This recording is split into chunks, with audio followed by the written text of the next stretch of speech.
ഒന്നിലേറെ ലൈംഗികാതിക്രമ കേസുകളിൽ അകപ്പെട്ട വിവാദങ്ങളുടെ നടുവിലാണ് സംവിധായകൻ രഞ്ജിത്ത്. രഞ്ജിത്തിൽ നിന്നുണ്ടായ ദുരനുഭവം പരാതിക്കാർ തുറന്നു പറഞ്ഞപ്പോൾ പലരും ഞെട്ടി. സംവിധായകന് നേരെ വ്യാപക വിമർശനം വന്നു. ചലച്ചിത്ര അക്കാദമി ചെയർമാൻ സ്ഥാനത്ത് നിന്നും രഞ്ജിത്ത് രാജിവെക്കുകയും ചെയ്തു. ഇതുവരെ സിനിമാ ലോകത്ത് നിന്ന് നേടിയെടുത്ത പ്രതിച്ഛായ രഞ്ജിത്തിന് നഷ്ടപ്പെട്ടു. ഇതേക്കുറിച്ച് സംസാരിക്കുകയാണ് സംവിധായകൻ ആലപ്പി അഷ്റഫ്. ഇന്നത്തെ അവസ്ഥയ്ക്ക് രഞ്ജിത്ത് അർഹനാണെന്നും രഞ്ജിത്ത് ചെയ്ത തെറ്റുകളും അഹങ്കാരവുമാണ് ഇതിന് കാരണമെന്ന് ആലപ്പി അഷ്റഫ് പറയുന്നു. ഗുരുതരമായ വെളിപ്പെടുത്തലുകളാണ് രഞ്ജിത്തിനെതിരെ ഇദ്ദേഹം നടത്തിയിരിക്കുന്നത്. അഹങ്കാരം തലയ്ക്ക് പിടിച്ച് മൂർധന്യാവസ്ഥയിൽ നിൽക്കുമ്പോഴാണ് ചലച്ചിത്ര അക്കാദമിയുടെ ചെയർമാനായി രഞ്ജിത്ത് സ്ഥാനമേൽക്കുന്നത്. വരിക്കാശ്ശേരി മനയിലെ തമ്പ്രാനായി പിന്നീട് രഞ്ജിത്ത് മാറി.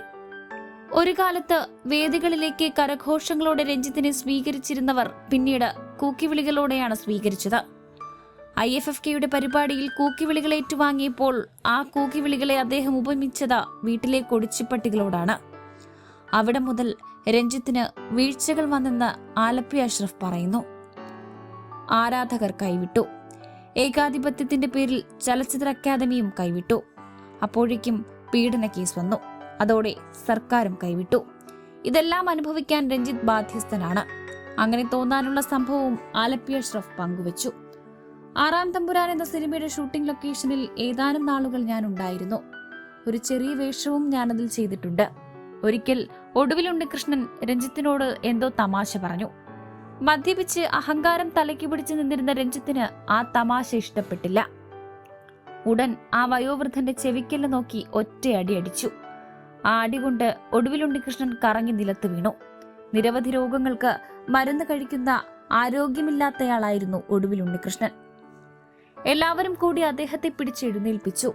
നിറ കണ്ണുകളോടെ നിൽക്കുകയാണ് അദ്ദേഹം. ഈ പ്രവൃത്തിയോട് പലരും എതിർപ്പ് പ്രകടിപ്പിച്ചെങ്കിലും രഞ്ജിത്ത് അതൊന്നും മൈൻഡ് ചെയ്തില്ല. ആ അടിയുടെ ആഘാതത്തിൽ ഒടുവിൽ ഉണ്ണികൃഷ്ണൻ മാനസികമായി തകർന്നുപോയി.